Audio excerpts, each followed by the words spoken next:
অর্থনৈতিক ব্যবস্থাকে শুধু ব্যক্তিগত মুনাফা নয় বরং মানব কল্যাণ ও টেকসই ভিত্তির ওপর পুনর্নির্মাণ করতে হবে। রবিবার রাজধানীতে আয়োজিত এক অনুষ্ঠানে এমন অভিমত উঠে আসে।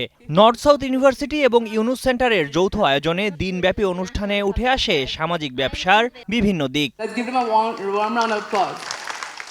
সোশ্যাল বিজনেস একাডেমিয়া ডায়ালগ ও 30 ক্লাব কনভেনশন শীর্ষক অনুষ্ঠানটির আয়োজকরা জানান, প্রথমবারের মতো বাংলাদেশে এই ধরনের একটি অনুষ্ঠান হচ্ছে, যেখানে বিশ্বের বিভিন্ন দেশের 30 ক্লাবের সদস্যরা অংশগ্রহণ করে অভিজ্ঞতার কথা তুলে ধরেন। We are here at North South University today for the Social Business Academia Dialogue and 30 Club Convention.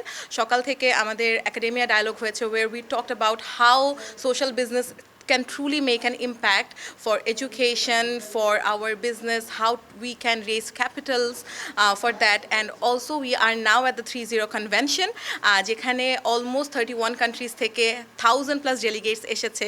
Nobel laureate Professor Muhammad Yunus's vision towards achieving a world of 3 zeros, which stands for zero net carbon emission, zero unemployment by unleashing entrepreneurship for all, and zero wealth concentration for ending poverty.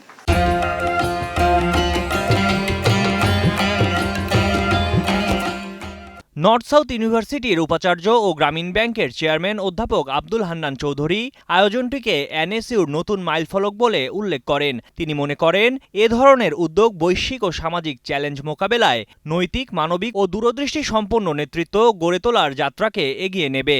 তরুণরাই পারে নানা challenge মোকাবেলা করে আগামীকে বদলাতে, বলেন NSU VC Hannan Chowdhury. We are truly dreaming of a world that is going to be free from all sort of troubles and difficulties, challenges.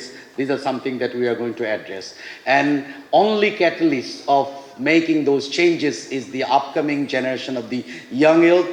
And to be very precisely, the way Professor Muhammad Yunus is actually dreaming of, that 30 goals, 30 clubs eventually are going to be the main forces of transformation that we all are actually dreaming in the upcoming years, that you are going to make that changes. অনুষ্ঠানে উঠে আসে বাংলাদেশের গণ-অভ্যুত্থান ও গাজার হত্যাযজ্ঞের কথা, যেখানে 30 formula হতে পারে গুরুত্বপূর্ণ বলে জানান এই অর্থনীতিবিদ।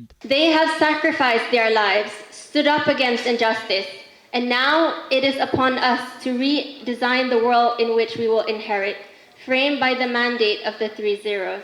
অনুষ্ঠানে নর্থ সাউথ বিশ্ববিদ্যালয়ের 3টি কেন্দ্রের আনুষ্ঠানিক উদ্বোধন হয়। এগুলো হচ্ছে NSU social business centre, NSU social impact and sustainability centre এবং NSU climate and disaster resilience centre. অনুষ্ঠানে অংশগ্রহণকারীদের প্রত্যাশা, এই কেন্দ্রগুলো শিক্ষার মান বাড়াবে, ভূমিকা রাখবে সামাজিক প্রভাব তৈরিতেও। unemployment gaps in many ways. Mayukh Islam, Kaler Kantho.